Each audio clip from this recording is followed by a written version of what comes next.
മഴതോരും മുൻപേയുടെ പുതിയൊരു എപ്പിസോഡിലേക്ക് ഏവർക്കും സ്വാഗതം.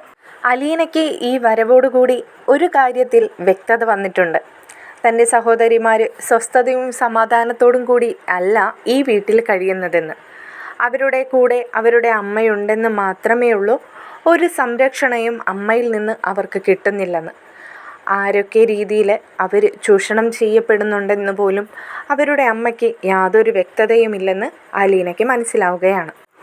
അലീന സഹോദരിമാരോട് വാക്ക് പറഞ്ഞിട്ടുണ്ടായിരുന്നു, നിങ്ങളിനി എതിർക്കേണ്ടടുത്ത് എതിർക്കുക തന്നെ ചെയ്യണം, നിങ്ങൾക്ക് എന്തിനും കൂട്ടായിട്ട് ഈ ചേച്ചി ഉണ്ടാകുമെന്ന്.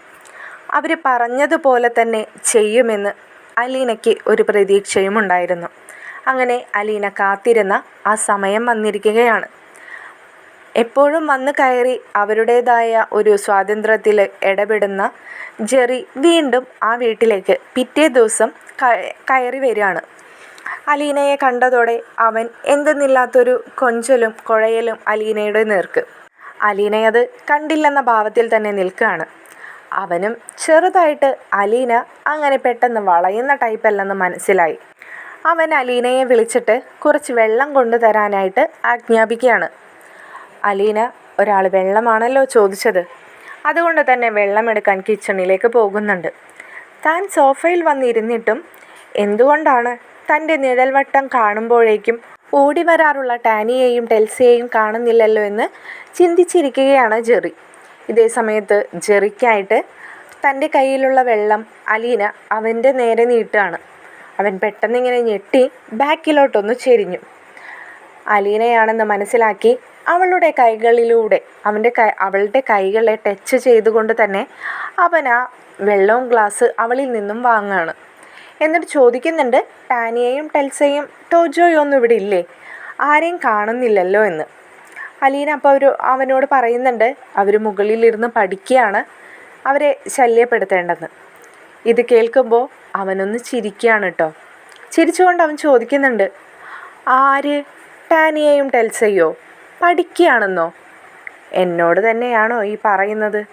അല്ല, അവരുടെ കാര്യത്തിൽ എനിക്കങ്ങനെ അവരിരുന്ന് പഠിക്കുന്ന ടൈപ്പല്ലെന്നാണ് എൻ്റെ ഒരു ധാരണ എന്ന് പരിഹസിച്ചുകൊണ്ട് അലീനയോട് അവൻ പറയുന്നുണ്ട്. അലീന പറയുന്നുണ്ട്, അത് നിൻ്റെ അറിവിലല്ലേ, അവർ ഇപ്പോൾ പഠിക്കുകയാണെന്നാണ് ഞാൻ പറഞ്ഞത്, അവരുടെ അടുത്തേക്ക് പോകണ്ട. എങ്കിൽ നീ എൻ്റെ കൂടെ ഇരിക്കി, എനിക്ക് കുറച്ച് കാര്യങ്ങളൊക്കെ നിന്നോടൊന്ന് ചോദിച്ചറിയണമെന്നുണ്ടായിരുന്നു. എന്തായാലും അതിന് പറ്റിയ സാഹചര്യം തന്നെയാണ് ഇപ്പോൾ. നിനക്കെന്താ എന്നോട് ചോദിക്കാനുള്ളത്? എന്നെ ഇങ്ങനെ എടാന്നൊന്നും വിളിക്കണം എന്നില്ല കേട്ടോ. ഇവിടെ ടാനിയയും ടെൽസയും ഒക്കെ എന്നെ ജോജോ ചേട്ടാന്നാണ് വിളിക്കാറ്. നിനക്ക് താല്പര്യമുണ്ടെങ്കിൽ എന്നെ അങ്ങനെ വിളിക്കാമെന്ന് അലീനയോട് ജെറി പറയുന്നത് കേട്ട് അലീന ചോദിക്കുന്നുണ്ട്, ഇപ്പോൾ എന്നെയും നീ അങ്ങനെ തന്നെയല്ലേ വിളിച്ചത്? അപ്പോൾ പിന്നെ ഇത് തന്നെ മുന്നോട്ട് പോയേക്കാം. അല്ല, എന്നോട് എന്താണ് ചോദിച്ചറിയാനുണ്ടെന്ന് പറഞ്ഞത്?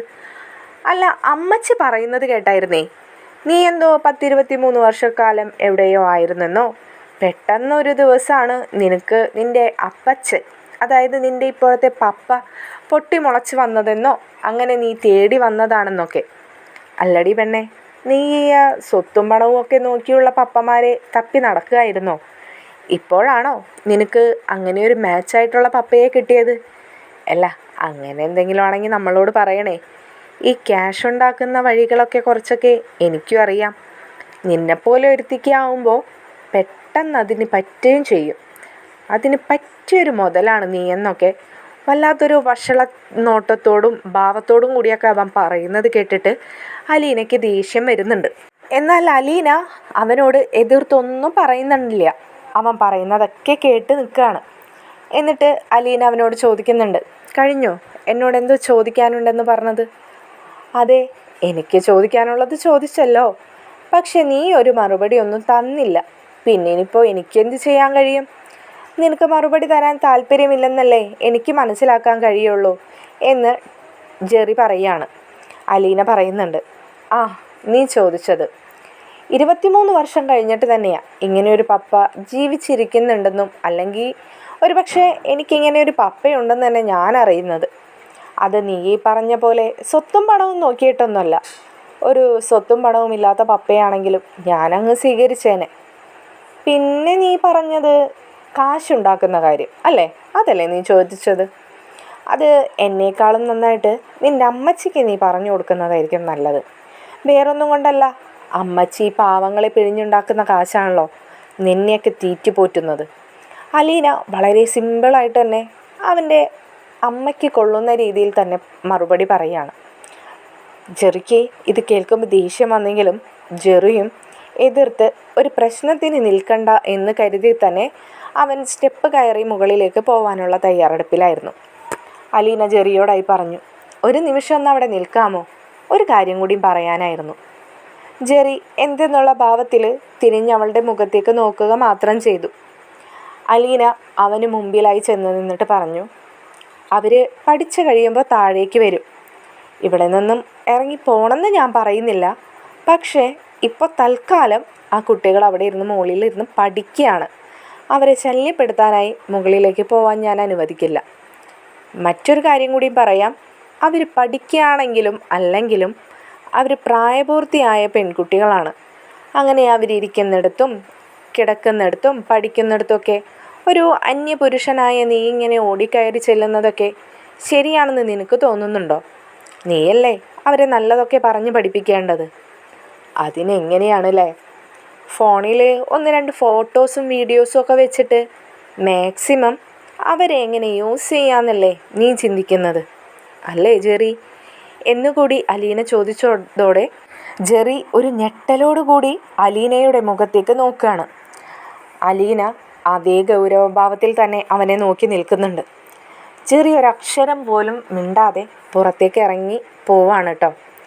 അലീനയ്ക്ക് അവൻ്റെ ആ വരവും പോക്കും ഒക്കെ കണ്ടിട്ട് ദേഷ്യം സഹിക്കാനേ കഴിഞ്ഞില്ല. ഇത് മുകളിൽ നിന്ന് കണ്ടുകൊണ്ട് വരികയായിരുന്നു ടോജോ. ടോജോ അലീനയോട് ചോദിക്കുകയാണ്, എന്തു പറ്റി ചേച്ചി? എന്താ ജെറിച്ചേട്ടൻ വന്നിട്ട് ഞങ്ങളോട് ആരോടും ഒന്നും മിണ്ടാതെ തിരിച്ചു പോയതെന്ന്. അലീന പറയുന്നുണ്ട്, ജെറിച്ചേട്ടൻ ഇനി എപ്പോഴും അങ്ങനെ ഇവിടേക്ക് വരികയും നോക്കുകയും നിങ്ങളോട് സംസാരിക്കുകയൊന്നും ചെയ്യത്തില്ല. എടാ, നീ മനസ്സിലാക്കേണ്ട ഒരു കാര്യമുണ്ട്. നിൻ്റെ സഹോദരിമാരിവിടെ ഉള്ള സമയത്ത് ഇങ്ങനെ ജെറിച്ചേട്ടൻ എപ്പോഴും കയറി ഇറങ്ങി വരുന്നതും പോകുന്നതൊക്കെ ശരിയാണെന്ന് നിങ്ങൾക്ക് തോന്നുന്നുണ്ടോ? നീ എന്നാത്തിനാ ഇതൊക്കെ അവസരം വെച്ച് കൊടുക്കുന്നത്? നീയാണ് ഇതൊക്കെ പറഞ്ഞ് അവനെ ഇവിടെ നിന്നും പിന്തിരിപ്പിച്ച് പറഞ്ഞയക്കേണ്ടത്. ആ നീ തന്നെ ഇങ്ങനെ ആയാൽ ഞാൻ എന്നതാ പറയേണ്ടതെന്ന് കൂടി അലീന പറയുകയാണ്.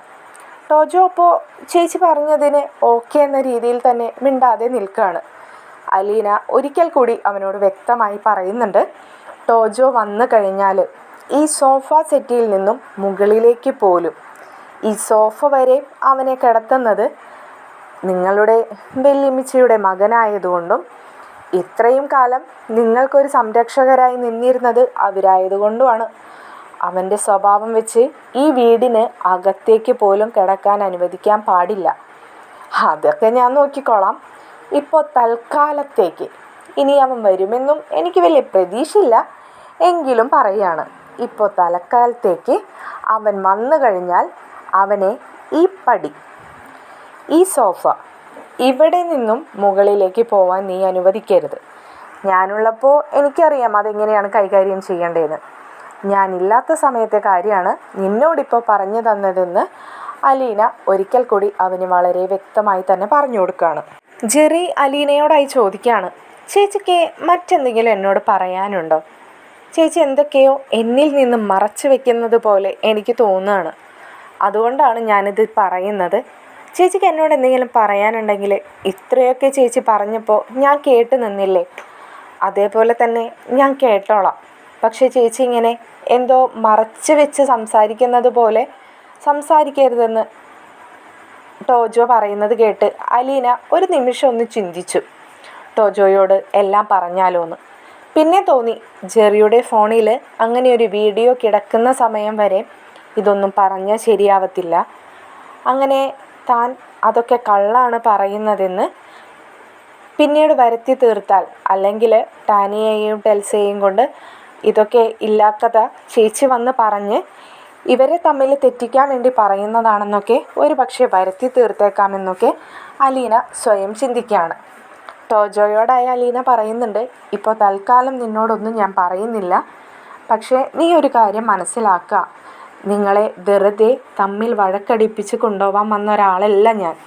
നമ്മുടെ പപ്പയെയും നിങ്ങളുടെ അമ്മച്ചിയെയും തമ്മിൽ ഒന്നാക്കിയതിന് ശേഷം നിങ്ങളെ ഒരുമിച്ച് താമസിപ്പിക്കാൻ വേണ്ടി വന്ന ആളാണ്. ഇവിടെ നിന്നും ആരെയും വഴക്കിട്ട് കൊണ്ടുപോകണമെന്ന് ഞാൻ ചിന്തിച്ചിട്ടില്ലെന്ന് കൂടി അലീന ടോജോയോട് പറഞ്ഞ് മനസ്സിലാക്കുന്നുണ്ട്. എന്നാൽ ഇതേ സമയം അലീനയോട് വാശി കയറിയ ജെറി റീത്താമ്മച്ചിയോട് പോയി കള്ളം പറയുകയാണ്. അതായത് അവൻ എൽസാമ്മയുടെ വീട്ടിൽ ചെന്നപ്പോൾ അലീന അപമാനിച്ച് വിട്ടു, അവളെ ഇറങ്ങിപ്പോവാൻ പറഞ്ഞു എന്നൊക്കെ. അതൊക്കെ സത്യം തന്നെയാണ്. എങ്കിലും അവിടെ നടന്ന ബാക്കി കാര്യങ്ങളൊന്നും തന്നെ റീത്താമ്മയോട് പറയുന്നില്ല എന്ന് വെച്ചാൽ പറയാൻ പറ്റുന്ന കാര്യങ്ങളല്ലല്ലോ അവൻ ചെയ്തു വെച്ചിരിക്കുന്നതും. അതുകൊണ്ട് തന്നെ തുമ്പും വാലും അറിയാതെ തൻ്റെ മകനെ അധിക്ഷേപിച്ച് ഇറക്കിവിട്ട എൽസാമ്മയുടെ ഇപ്പോഴത്തെ വളർത്തുപുത്രിയെ കാണാനായി റീത്താമ്മച്ചി എൽസാമ്മയുടെ വീട്ടിലേക്ക് കയറി വരുന്നുണ്ട്. വന്ന ഉടനെ തന്നെ അലറി വിളിക്കുകയാണ്, എൽസേ, നീ ഏത് ഗുണ്ടയാടി തീറ്റ കൊടുത്ത് വളർത്തി വെച്ചിരിക്കുന്നത്? എൻ്റെ മകൻ ഇവിടെ വന്നപ്പോൾ അവന് നേരെ കുരച്ച് ചെന്നവൾ ആരാടി എന്നൊക്കെ ചോദിച്ചുകൊണ്ട് വെറുതെ കിടന്ന് ഒച്ച വയ്ക്കുകയാണ്.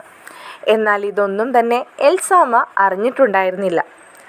അലീനയും ടോജോയും സംസാരിച്ച് നിൽക്കുന്നതിനിടയ്ക്ക് തന്നെയാണ് ഈ പറയുന്ന റീത്താമ്മച്ചി അവിടേക്ക് കയറി വരുന്നത്. എൽസാമ്മ വന്നിട്ട് ചോദിക്കുന്നുണ്ട്, ചേച്ചി എന്നതാ ഈ പറയുന്നേ? ഇവിടെ എന്നാ ഉണ്ടായിരുന്ന? അതെന്താടി നീയിപ്പോൾ അടയിരിക്കുകയാണോ എവിടെയെങ്കിലും കയറി? ഇവിടെ നടക്കുന്നതൊന്നും തന്നെ നീ അറിയുന്നില്ലേ എന്ന് ചോദിക്കുന്നുണ്ട്.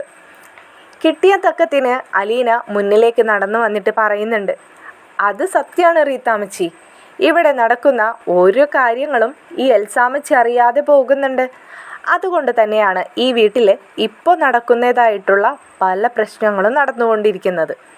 എൽസാമ്മച്ചി അല്പം ഊർജവും ഉന്മേഷവും വെക്കുകയാണെങ്കിൽ ഈ നടക്കുന്ന പ്രശ്നങ്ങൾക്കൊക്കെ ഒരു പരിധി വരെ തടയാവുമായിരുന്നുവെന്ന് അലീന പറയുകയാണ്.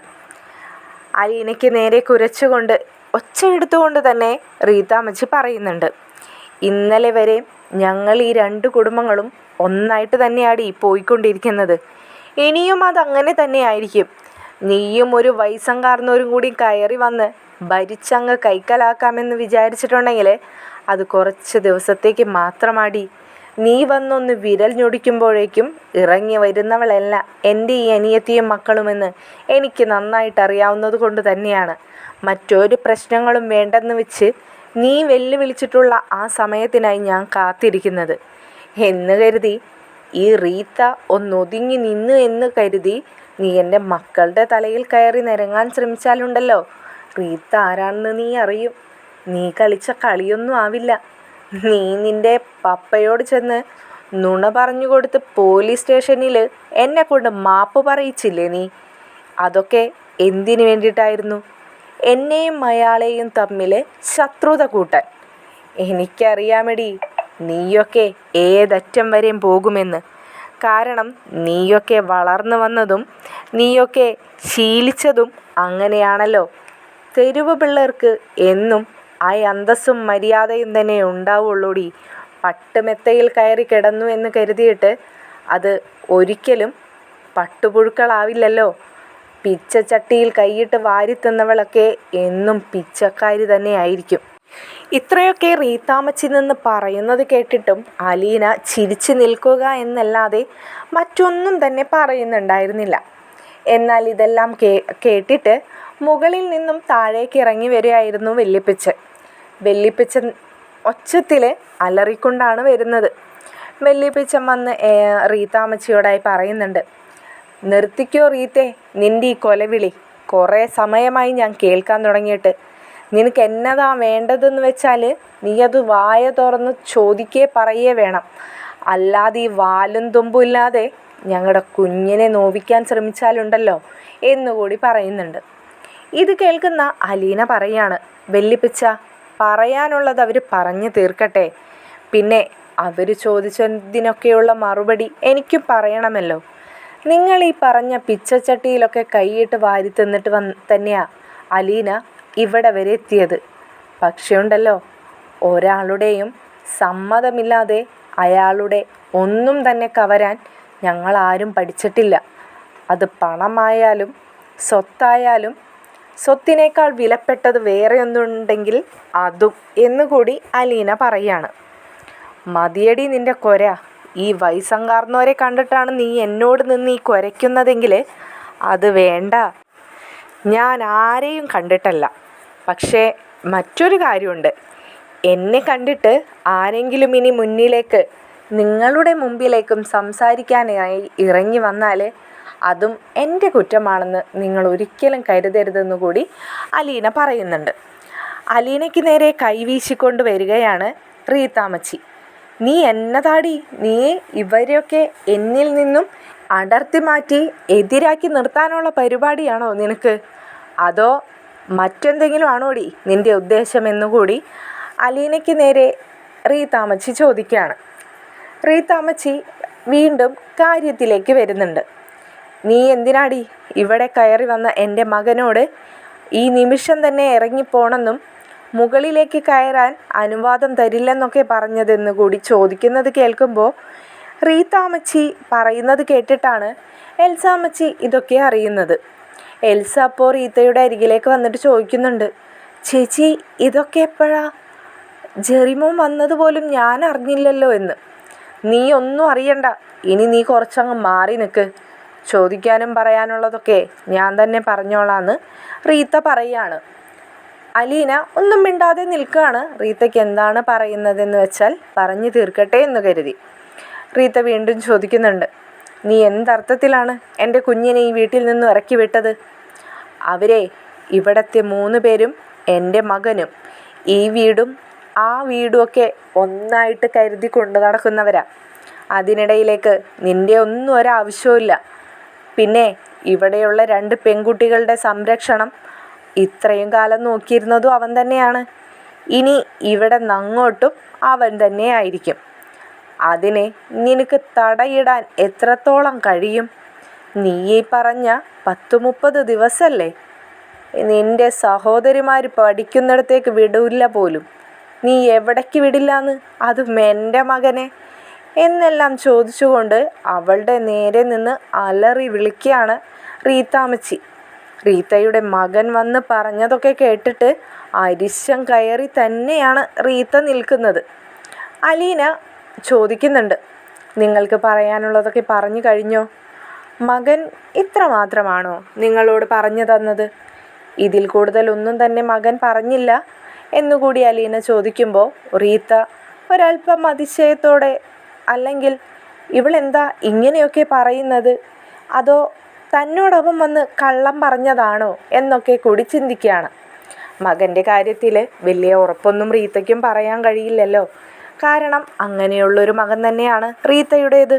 നീ എന്നതൊക്കെയാടി നീ നിന്ന് കുരച്ചുകൊണ്ടിരിക്കുന്നത്?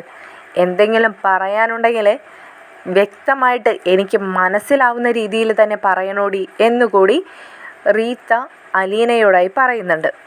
എൽസ ഈ പ്രശ്നമൊന്ന് ഒതുക്കി തീർക്കാമെന്ന് കരുതിക്കൊണ്ട് റീത്താമ്മച്ചിയുടെ അരികിലേക്കായി വന്നിട്ട് പറയുന്നുണ്ട്, ചേച്ചി എന്തിനാ ഇതിനൊക്കെ ഉത്തരവും ചോദ്യവുമായി ഇറങ്ങിത്തിരിക്കുന്നത്? അവൾ 10-30 ദിവസം ഇവിടെ നടന്ന് എന്തെങ്കിലുമൊക്കെ കാട്ടിക്കൂട്ടിക്കോട്ടെ, അങ്ങ് പോയി കിട്ടുമല്ലോ. അവൾ പറഞ്ഞിട്ടുണ്ടല്ലോ അവൾ ഒരു പെണ്ണാണെങ്കിൽ പിന്നീട് ഈ പടി പോലും കടന്നു വരില്ലെന്ന്. ചേച്ചി അങ്ങനെ തന്നെ വിചാരിച്ചാൽ പോരെ? ചേച്ചി എന്തിനാ ചേച്ചിയുടെ BP ഇങ്ങനെ കിടന്ന് കൂട്ടിക്കൊണ്ടിരിക്കുന്നതെന്നൊക്കെ എൽസ ചോദിക്കുകയാണ്.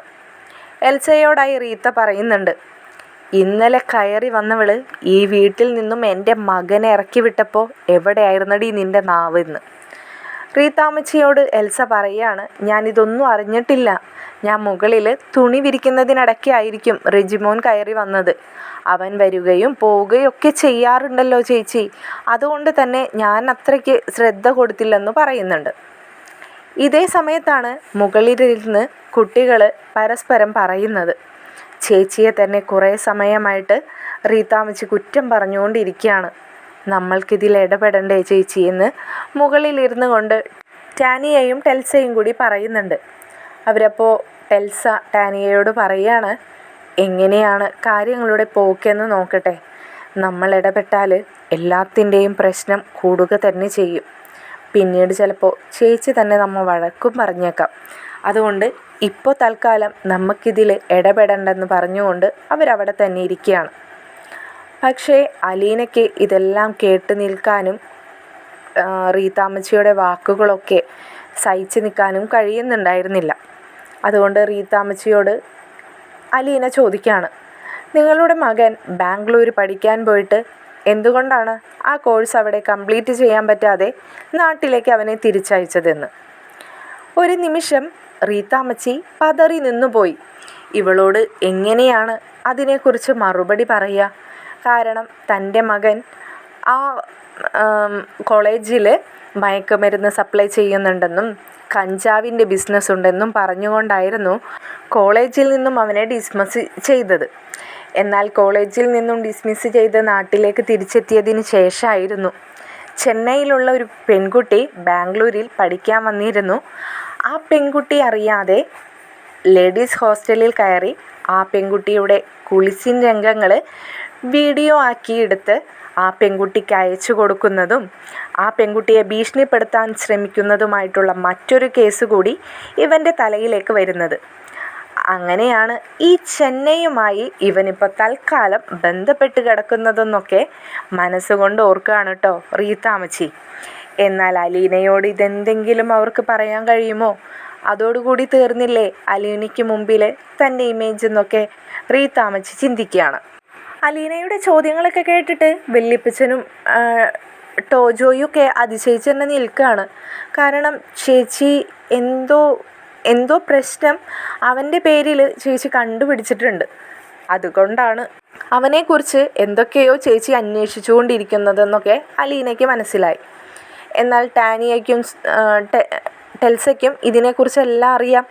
അവനെന്തോ വീരം നടത്തിയ പോലെയാണ് ഇവരോട് വന്ന് ഈ വക കഥകളൊക്കെ പറയാറുള്ളത്. അതുകൊണ്ട് തന്നെ അവരൊരു കുമ്പസാരം പോലെ അലീനയോട് എല്ലാം പറഞ്ഞു കഴിഞ്ഞിരുന്നു. അലീനയ്ക്ക് A to Z കാര്യങ്ങൾ ഇവനെക്കുറിച്ചറിയാം. അലീന തൻ്റെ സഹോദരിമാരെ ഒരു ഉപദേശിച്ച് തൻ്റെ നേർവഴിക്ക് നടത്തിക്കൊണ്ട് വരാനുള്ള ശ്രമത്തിനിടയിലാണ് വീണ്ടും ജെറി ഈ വീട്ടിലേക്ക് കയറി വരുന്നതൊക്കെ. അലീന റീത്താമ്മച്ചിയോട് ചോദിക്കുന്നുണ്ട്, നിങ്ങൾക്ക് മറുപടി പറയാൻ ബുദ്ധിമുട്ട് കാണുമെന്ന് എനിക്കറിയാം, എങ്കിലും ഞാൻ തന്നെ പറയാം. ഈ ബാംഗ്ലൂർ പഠിക്കുന്ന കോളേജിൽ മയക്കുമരുന്ന്, കഞ്ചാവ്, പെൺവാണിഭം അങ്ങനെ ഇവൻ്റെ പേരിലില്ലാത്ത കംപ്ലൈൻറ്റുകളൊന്നും തന്നെ ബാംഗ്ലൂർ ഇവൻ നിൽക്കുന്ന സിറ്റിയിലെ പോലീസ് സ്റ്റേഷനിലുണ്ട്. അതുകൂടാതെ ഇവൻ്റെ കോളേജിൻ്റെ ചുറ്റുവട്ടത്ത് അവിടെയും ഒരുപാട് കേസുകൾ ഇവനെക്കുറിച്ചുണ്ട്. അതുകൊണ്ടല്ലേ കോളേജിൽ നിന്നും ഡിസ്മിസ് തന്ന് അവിടെ നിന്നും മകനെയും അമ്മയെയും കൂടി പിടിച്ച് പുറത്താക്കി ഇവിടേക്ക് അയച്ചത്. എന്നിട്ടാണോ 2-3 പെൺകുട്ടികൾ, 3 പോട്ടെ, ഈ നിൽക്കുന്ന എൽസാമ്മച്ചി അടക്കം ഈ ഞാനടക്കം 4 പെൺകുട്ടികളുള്ള വീട്ടിലേക്ക് ഇവനെപ്പോലെ ഒരുത്തനെ ഞങ്ങൾ എങ്ങനെയാണ് കയറ്റുക എന്നുകൂടി അലീനയുടെ ചോദ്യം കേട്ടിട്ട് എൽസാമ്മച്ചിയും വല്യപ്പച്ചനും ടോജോയും അതിശയിച്ച് നിൽക്കുകയാണ്. അലീനയുടെ മുമ്പിൽ തല താഴ്ത്തി നിൽക്കാനല്ലാതെ റീത്താമ്മച്ചിക്ക് മറ്റൊന്നിനും കഴിയുന്നുണ്ടായിരുന്നില്ല. കുറേ സമയത്തേക്ക് അവിടെ ആകെ നിശബ്ദമായിരുന്നു. റീത്താമ്മച്ചി ആ കുമ്പിട്ട തല നിവർത്തിപ്പോലും കുറച്ച് സമയം നോക്കുന്നു പോലും ഉണ്ടായിരുന്നില്ല. കുറേ സമയത്തിന് ശേഷം വീണ്ടും റീത്താമ്മച്ചിക്ക് ഒരു ഉണർവ് വന്ന പോലെ അലീനയോട് ചോദിക്കുകയാണ്, നീ എന്തിനാടി എൻ്റെ മകൻ്റെ പിന്നാലെ ഇങ്ങനെ ചുറ്റി നടന്ന് അവൻ്റെ കഥകളൊക്കെ അന്വേഷിച്ചെടുക്കുന്നത്? നിനക്ക് ഞങ്ങളുടെ കുടുംബങ്ങളെ തമ്മിൽ അകറ്റാൻ നീ കണ്ടെത്തിയ മാർഗ്ഗമാണോടി എൻ്റെ മകനെന്ന്?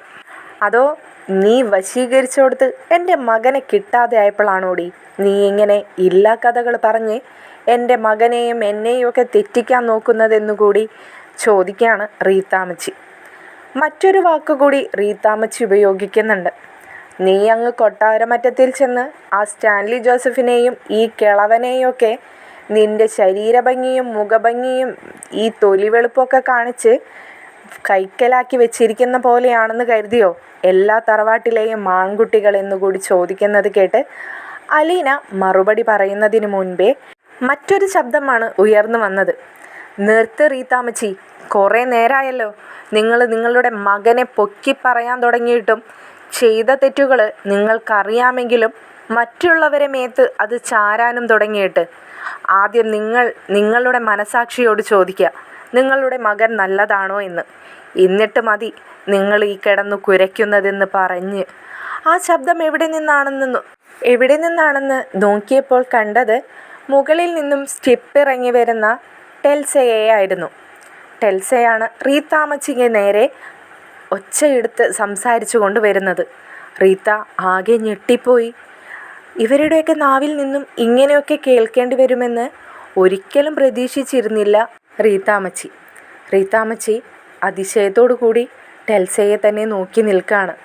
തുടർന്നുള്ള എപ്പിസോഡുമായി മറ്റൊരു വീഡിയോയിലൂടെ കാണുന്നതായിരിക്കും. നിങ്ങൾക്ക് ഈ വീഡിയോയും ചാനലും ഇഷ്ടപ്പെടുന്നുണ്ടെങ്കിൽ ഹൈപ്പ് ചെയ്ത് സപ്പോർട്ട് ചെയ്യാനും ചാനൽ സബ്സ്ക്രൈബ് ചെയ്യാനും മറക്കരുതേ. ശുഭരാത്രി കൂട്ടുകാരെ.